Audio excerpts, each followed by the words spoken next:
You ever wake up one morning, coffee in hand, robe slightly askew, and stroll onto your front porch, only to discover you've apparently become the local menace thanks to a plastic bird? Because I have, and not just one plastic bird. Oh no, 37 hot pink flamingos, all proudly flanking my front yard like they were guarding Buckingham Palace. Only tackier. Now, before you judge me, let me explain.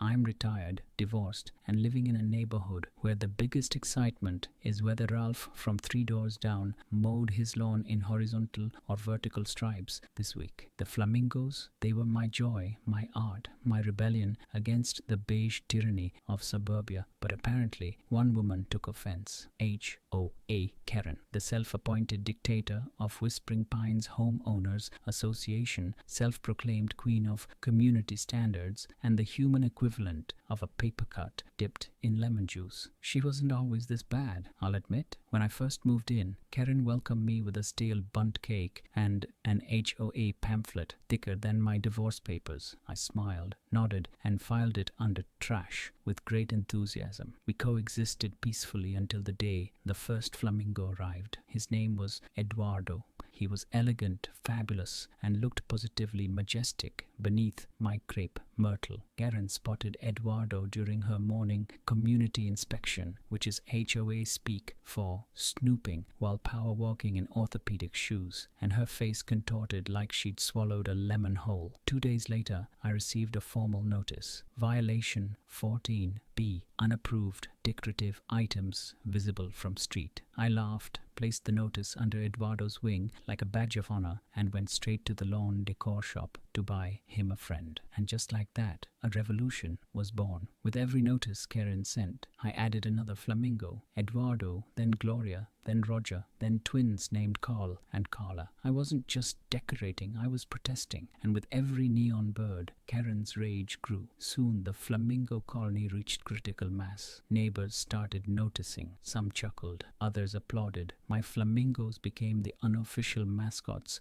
of Whispering Pines. That is, until the day Kerren marched up to my house in her salmon-colored power suit and clip-on earrings shaped like gavels, clutching a clipboard like it was the Holy Grail. These flamingos, she declared, with the dramatic flair of someone announcing the apocalypse, pose a public safety hazard. I blinked. Ma'am, they're plastic. But logic, as I've come to learn, is like garlic to a Kerren, utterly repellent. She cited a fabricated clause about lawn objects potentially distracting drivers, then said something absurd about optical confusion and visual clutter, which frankly sounds more like a personal problem. I tried reasoning with her, reminded her that my flamingos weren't hurting anyone, but it was no use. Kerren had declared war. Within days, I received an official HOA warning, a threat of daily fines, and, get this, a mandatory flamingo removal order. That's when I knew this wasn't just about lawn decor. This was about power, pride, and Kerren's need to control every blade of grass and glimmer of joy in our HOA-ruled hellscape. So I did what any sane, flamingo-loving, slightly vindictive retiree would do. I started planning my revenge. Not petty revenge, legendary revenge. Because if Kerren thought 37 flamingos were a public hazard, she hadn't seen anything yet. I was about to give the whole neighborhood flamingo fever, and this time, no clipboard was gonna save her. Eduardo was just the beginning. Now, the thing about HOA Kerren is, once she smells power, she clings to it like a cat to a warm laptop. After her ridiculous citation about my flamingos being a public hazard, you'd think she'd be satisfied watching me sweat under the threat of daily fines. But oh no, she wanted to see me humiliated, defeated, flamingoless. She upped her crusade, printing flyers for lawn safety awareness, handing them out door to door like she was running for office. She even tried to claim one of my flamingos nearly blinded her Pomeranian with its unnatural coloring. Mind you, the dog is colorblind, weighs 3 pounds, and looks like a moldy mop with legs. But logic wasn't invited to this HOA circus, so I decided it was time to kick my plan into high gear. I spent 3 sleepless nights Googling flamingo-related chaos. Turns out there's a thriving underground market for flamingo lawn ornaments. You wouldn't believe how many varieties exist. Solar-powered, glitter-coated, dancing, inflatable, and dancing. You name it. I maxed out 2 credit cards and had over 400 flamingos shipped to my door in unmarked boxes. My mailman asked if I was starting a zoo. Something like that, I said, sipping coffee like a Bond villain. Installation took a full weekend. I called in favors from retired neighbors who owed me after I watched their cats, fed their fish, or pretended not to notice when they backed into my mailbox that one time. We worked in silence, only broken by the rhythmic click of flamingo legs snapping into place and me muttering, "This one's for you, Eduardo." When Monday morning came, the sun rose over a suburban flamingo utopia. My lawn was gone. In its place, a shimmering sea of hot pink, stretching across hedges, flower beds, even the roof. I'd zip-tied birds to the gutters, wired them to spin like pinwheels, placed a disco flamingo on the mailbox, and rigged the inflatable ones to inflate every morning at 7 a.m. sharp. Coincidentally, the exact time Kerren left for her morning inspection stroll. You could smell the fury from 3 blocks away. Kerren's power walk came to a screeching halt at my driveway. She stared, horrified, at the flamingo army now staring back. Some had googly eyes. One wore a tiny tiara. Eduardo, he had a cape. "This is an act of aggression," she shrieked, her voice cracking like an over-microwaved hot pocket. "This is an act of art," I corrected her, sipping from a mug that read, "Don't mess with the flock." Within hours, I received another HOA notice, deliberate escalation of violation 14B. The language was so dramatic, I half expected it to end with signed, the HOA Inquisition. But I was ready. I'd anticipated the fine and set up a GoFundMe titled Flamingos for Freedom. I shared it on local Facebook groups with captions like "Support Lawn Art Rights" and "Say No to Pink Crimination." The response was electric. Donations poured in from bored retirees, lawn art enthusiasts, and random Canadians with flamingo-shaped hearts. The story went semi-viral. A local news outlet showed up. The headline, "Homeowner Declares Flamingo War on HOA Tyrant." Kerren was livid. She stormed the news crew, ranting about bylaws and visual hazards and how flamingos were the downfall of civilization. But she made one fatal mistake. She insulted flamingos on camera. That clip, it got shared, memed, auto-tuned. Suddenly, Kerren wasn't the feared HOAC enforcer. She was anti-flamingo Karen, public enemy of whimsy. I doubled down. I held a neighborhood flamingo fiesta. I hired a mariachi band, served pink lemonade, and raffled off flamingo plushies. Kids came in costume. Even skeptical neighbors showed up, chuckling and shaking their heads. The flamingos had united the people in a way no community potluck ever had. Meanwhile, Kerren began spiraling. She filed official complaints with the city. She sent HOA-wide emails titled "Emergency Flamingo Summit." She tried to ban lawn decor entirely, but the tide had turned. People were tired of her rules, her citations, her passive-aggressive suggestion boxes. Other homes started sprouting flamingos, first 1 or 2, then dozens. It was like a hot pink rebellion blooming across whispering pine. The HOA meetings got rowdy. People questioned her leadership, her judgment, her vendetta against plastic birds. At one point, someone accused her of having a personal trauma with flamingos, and honestly, I wouldn't be surprised. Maybe one pecked her heart in the 80s. Whatever it was, it didn't matter. The neighborhood had chosen sides, and they chose feathers. I sat back, lawn chair creaking beneath me, sipping my 3rd pink margarita, surrounded by hundreds of silent, smiling flamingos. I wasn't just fighting for lawn decor anymore. This was a movement, a plastic-feathered revolution. And Kerren, she was losing ground, fast. By the time week 3 rolled around, my house looked less like a residence and more like the headquarters of a flamingo-themed cult. And frankly, I wasn't mad about it. The Flamingos had taken on a life of their own. Kids rode past on bikes shouting "Viva la Flamingo" like tiny revolutionaries. Retired couples dropped off pink lawn ornaments in the middle of the night like it was some covert resistance operation. I even caught Mildred from down the street trying to sneak a 6-foot neon flamingo into my backyard under the cover of darkness. "For the cause," she whispered, clutching her walker like a soldier with a mission. And Kerren, oh, sweet HOA Kerren. She was unraveling faster than a cheap sweater in a wind tunnel, her inbox flooded with neighbor complaints. Not about the flamingos, but about her. Apparently, people were finally fed up with her HOA regime of fines, threats, and unsolicited lawn critiques. One brave soul, Gary from Elm Court, even told her she could shove her bylaws where the sun don't shine, and the HOA meeting that month erupted into applause. Kerren tried to maintain control, clutching her binder like it was a lifeline, but her voice trembled as she read from the rulebook, now bent and stained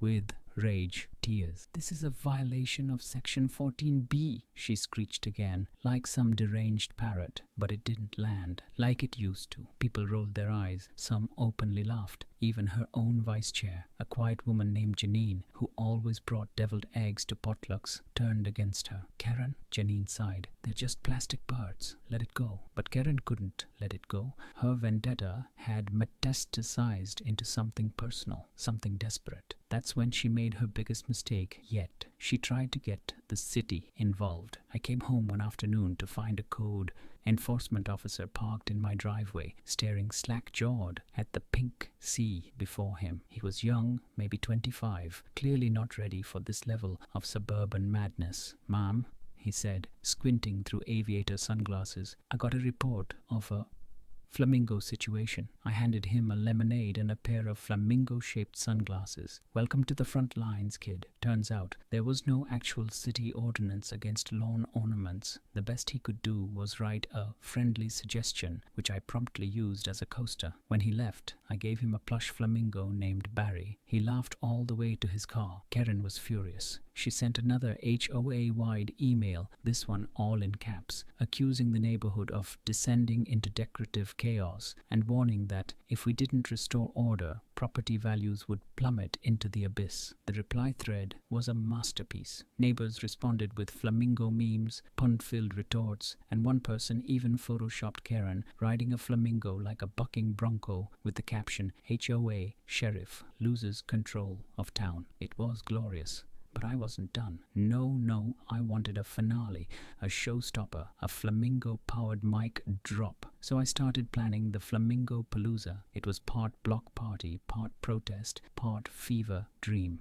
I printed flyers, hired a live band, the Pink Feathers, local legends in the retirement home circuit, rented a cotton candy machine, and ordered inflatable flamingo suits for anyone willing to wear one. I even reached out to a local radio station who agreed to do a remote broadcast from my driveway. The event was set for Sunday. Kerren had 3 full meltdowns leading up to it. She called the mayor's office, who politely ignored her, tried to get a restraining order against inflatable birds. A judge laughed her out of the courtroom and then went door to door, begging people not to attend. "It's a violation of HOA spirit," she pleaded to Harold and Doris, who were already stringing pink streamers on their mailbox. "The only spirit around here," Harold replied, "is in my flask, and it says we party." Sunday arrived. The sun rose bright and merciless, casting long pink shadows across the cul-de-sac. I stood at the edge of my lawn in a flamingo-patterned Hawaiian shirt and matching visor, watching as the street filled with lawn chairs, music, laughter, and an absurd number of inflatable birds. Flamingo Palooza had begun. There were games, flamingo ring toss, lawn, flamingo limbo, and a surprisingly intense flamingo costume contest,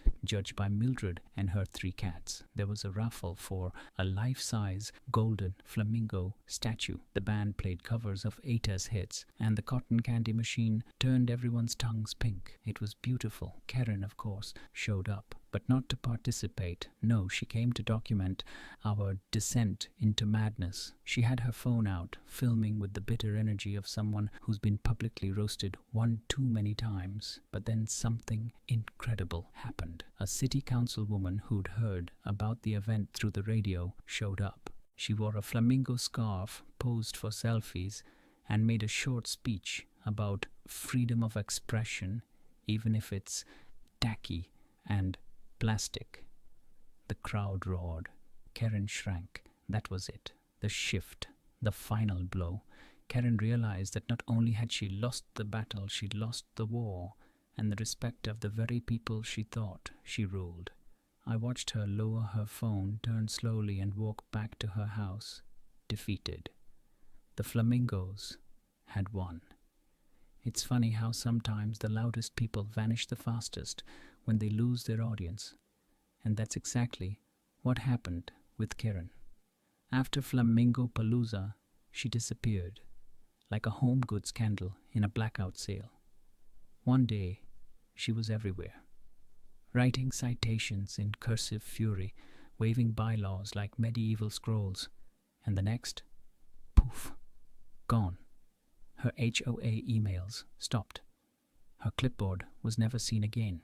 The only trace she left was a for sale sign in her yard 2 weeks later, half hidden behind a pink flamingo someone had accidentally placed there. And let me tell you, the neighborhood didn't mourn, no candlelight vigils, no tearful goodbyes. Someone even held a Kerren's Gone cookout with grilled pineapple and a piñata shaped like a clipboard. You know what they say, when tyranny ends, the BBQ begins. But just because Kerren vanished didn't mean the flamingo revolution was over. Oh no, we'd only just begun. What started as petty revenge had become a cultural movement. People got creative. Yard flamingos turned into mailboxes. Garden gnomes were replaced by pink statues in yoga poses. One guy built a flamingo fountain, water spouting from a beak, like some sort of pink cherub of sass. And me? I became something of a suburban legend. The flamingo guy. Neighbors waved to me with flamingo mugs. The mailman started delivering my packages with a little pink plastic bird clipped to his hat. And I got invited to speak at the Senior Center's monthly Creative Lawn Expression Night. I even made a few bucks selling Flamingo Fever t-shirts online with slogans like "Stay Plastic, Stay Fabulous." The whole thing went from protest to party to profitable. But the best part, peace. Sweet, glorious, HOA free peace. With Kerren gone, the HOA board got a makeover. Janine took over, yes, deviled egg Janine, and under her, the rules became more about community and less about control. She even declared the last Saturday of every month Flamingo Freedom Day. We celebrated with pink lemonade, lawn chair relays, and a ceremonial flamingo parade where people dressed up their birds in seasonal costumes, witch hats for Halloween, Santa suits for Christmas. You name it. It was glorious. Still, I'd be lying if I said I didn't miss the chaos just a little. There's a weird kind of joy in battling an overbearing HOA tyrant. The scheming, the plotting, the passive-aggressive artistry of it all. It gave me a purpose, a hobby, a flair for the dramatic I didn't know I had. But life goes on. My flamingos still stand guard over my yard, weathered but proud. Eduardo, my original rebel, remains at the front, now wearing a tiny gold crown and a sash that reads, "Neighborhood Icon." He deserves it. I sometimes catch people taking selfies with him. One day a kid asked if he was real. "Only in spirit," I told him. "Only in spirit." As for Kerren, last I heard, she moved to a gated community in Arizona where flamingos are banned and residents have to pre-approve their doormats. I like to imagine her there, scanning lawns with binoculars, muttering about visual hazards, completely unaware that here back in the cul-de-sac she tried to control. Her name has become suburban folklore. People whisper it like a campfire tale. Did you hear? Kerren once tried to ban flamingos. Gasps, shock, laughter, and then someone offers you a cupcake with pink frosting, and the story goes on. Because this isn't just about lawn ornaments, it's about standing up for what you love. No matter how plastic, pink, or utterly ridiculous it might be, it's about reclaiming your space, your joy, your right to decorate with tacky bird sculptures if it makes you happy. And maybe, just maybe, it's about sending a message to every Kerren out there. Beware the quiet neighbor with a sense of humor, a credit card, and a grudge. Because sometimes, when you mess with the flock fights back, and we fight. Fabulous.